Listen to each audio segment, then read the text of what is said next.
Conversations.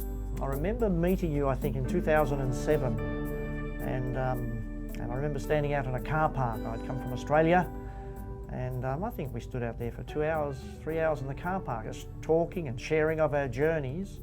So Bryan, welcome to Conversations. Since then, since those days, both of us were observers at the International Ministerial Congress, and we look back on all that God has been doing among us and with us and through us, and you find yourself now as the Executive Director of the International Ministerial Congress of the Church of God Seventh Day. Bryan, can you tell us a little bit about your journey and experience that brings you to where you are today?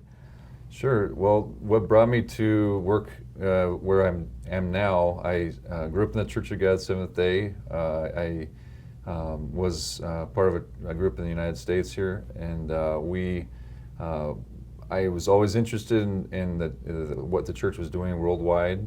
I got the opportunity to see images and hear about activities, and it just caught my attention. And I felt that God was leading me to want to be involved in that kind of work. And so at a fairly young age, as a teenager, started to get a vision for maybe of getting involved somehow. Mm-hmm. Didn't know how exactly, but also a desire to see our church achieve more of its potential. As I always felt that our church is unique. It has a lot to offer to the world, and as I've been able to travel in different parts of the world, I see that people are looking for a church like the Church of God. And so I went to school and got a business administration degree, knowing that the type of work that I was interested in was going to be more administrative in nature. And then following that, I got involved, or I got more training in more ministerial type education, and so to prepare for whatever God might want me to do. So when I was around 30 years old, I had the opportunity to.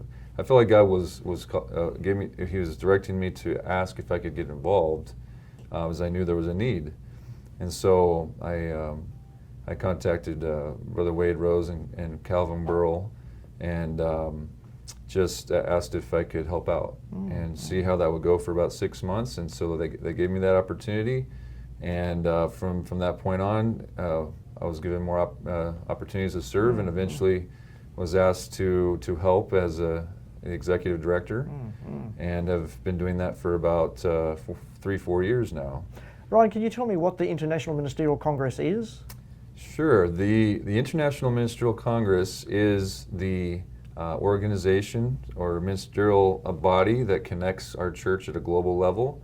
It was established about 40 plus years ago, and since that time it's brought the church together in now 44 different nations or conferences, and so that's its purpose is to facilitate doctrinal unity and the global evangelistic mission of the church. And so in our work, that's where our objective is to train and to bring and bring together people from diverse backgrounds, and also to explore and work together to establish the church in various parts of the world. That's in a nutshell what the IMC is. Yeah. So where are we today within the IMC? Where is the focus? What is happening behind the scenes within the International Ministerial Congress? Well, there's quite a bit happening.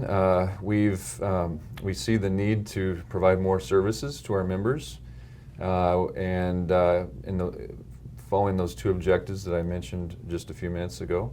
But right now we've been forming teams in different areas such as media and communications, evangelism, ministerial type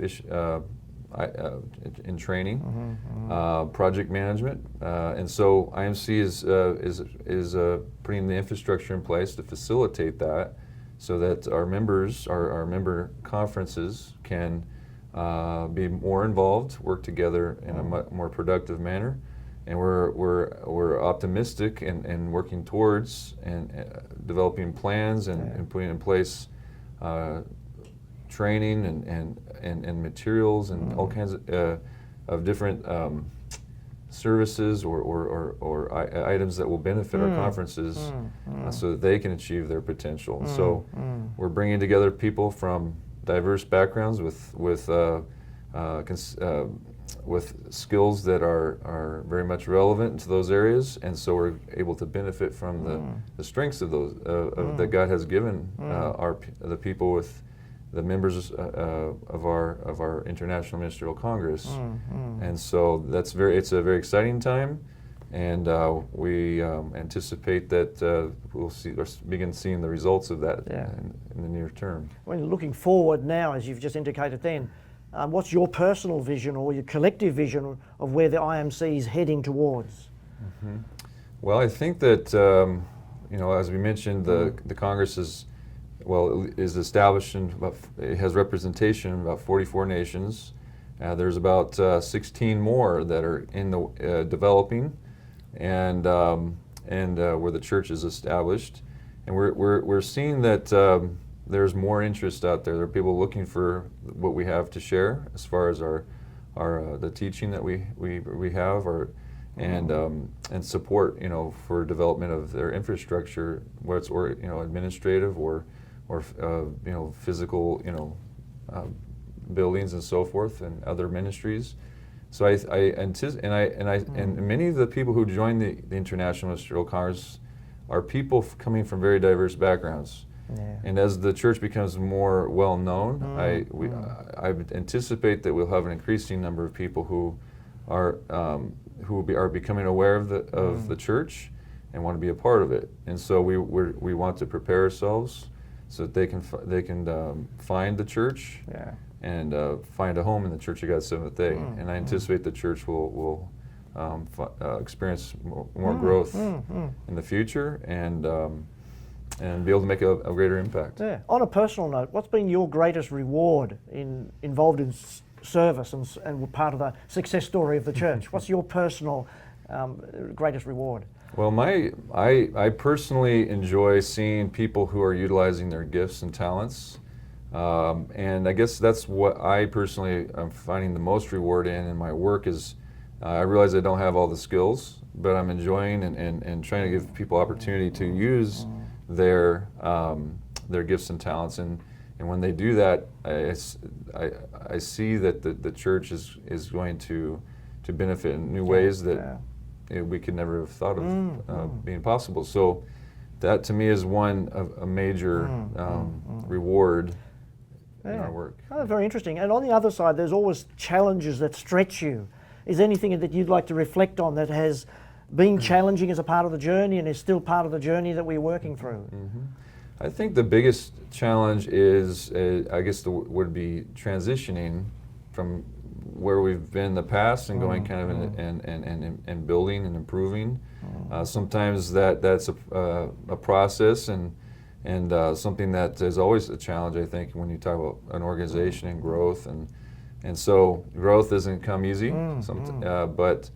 But God, He's providing the people, the resources that we need, and so I think that for me is probably the more challenging part of our work, because we're also working with people from very diverse backgrounds, different education levels, different cultures, different languages, and so those are things we have to be able to work through, but thankfully God is giving us ways to work together and learn from each other and actually benefit from that diversity that we have.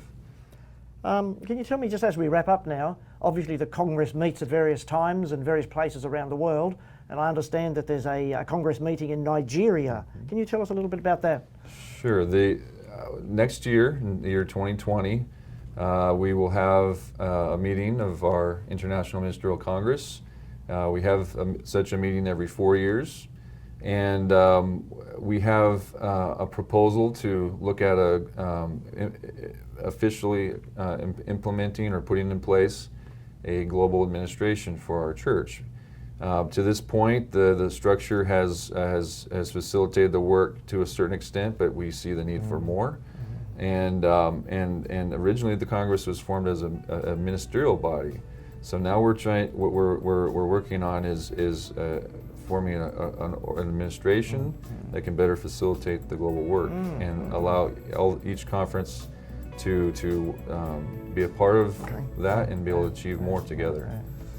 Bryan, really enjoyed this conversation. Thank you very much, and we Thank pray you. that God continues to bless and encourage and equip and prepare you for the journey ahead. Thank you, Bryan. Thank you, John.